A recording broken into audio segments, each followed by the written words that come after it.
جنت میں لے جانے والا دسترخوان۔ عزیز دوستو، بہت پرانی بات ہے، کسی ویران بستی میں ایک بہت مالدار شخص رہتا تھا۔ وہ بہت گناہ گار تھا، لیکن اس میں ایک عادت اچھی بھی تھی۔ وہ جب بھی کھانا کھاتا تو پہلے دسترخوان بچھاتا اور پھر اس دسترخوان پر کھانا کھاتا۔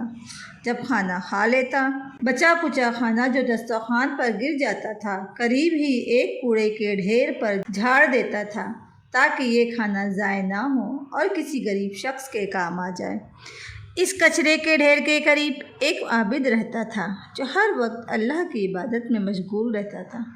عابد کے پاس کھانے پینے کے لیے کوئی انتظام نہ تھا، بس جو کچھ وہ گناہ گار اپنے دسترخوان سے کوڑے پر جھاڑ دیتا تھا وہ بچا کچا کھانا عابد کھا لیتا تھا اور اسی طرح اپنا گزارا کرتا تھا۔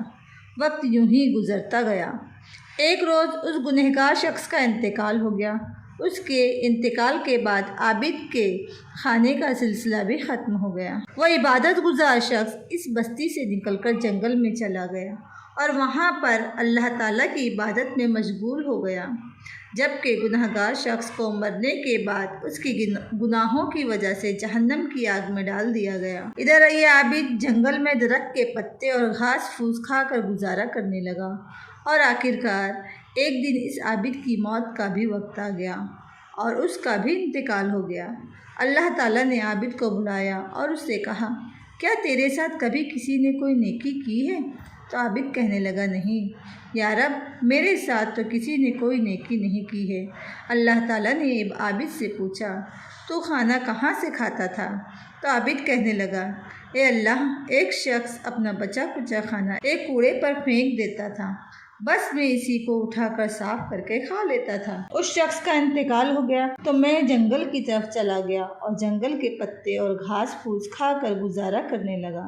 پھر اللہ تعالیٰ نے فرشتوں کو حکم دیا کہ اس گناہ گار شخص کو جہنم سے باہر نکالو۔ چنانچہ اسے آگ سے نکال کر اللہ تعالیٰ کے سامنے حاضر کیا گیا۔ عابد اسے دیکھ کر فوراً پہچان گیا اور بولا، اے میرے رب، یہ وہی شخص ہے جس کی دسترخوان کا بچا کچا کھانا میں کھا لیا کرتا تھا۔ اللہ تعالیٰ نے عابد سے فرمایا، اس گناہ گار کا ہاتھ پکڑ اور جنت میں داخل ہو جا۔ یہ جنت اسے اس بھلائی کی وجہ سے ملی ہے جو یہ تیرے ساتھ کرتا تھا، اگرچہ اسے معلوم نہیں تھا۔ اگر یہ جان کر تیرے ساتھ بھلائی کرتا تو میں اسے آگ میں کبھی نہ ڈالتا۔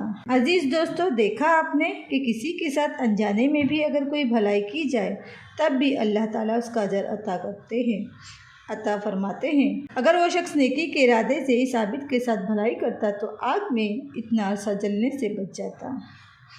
مذکورہ بالا واقعات امام جلال الدین سیوطی کی کتاب شرح صدور سے اخذ کیا گیا ہے۔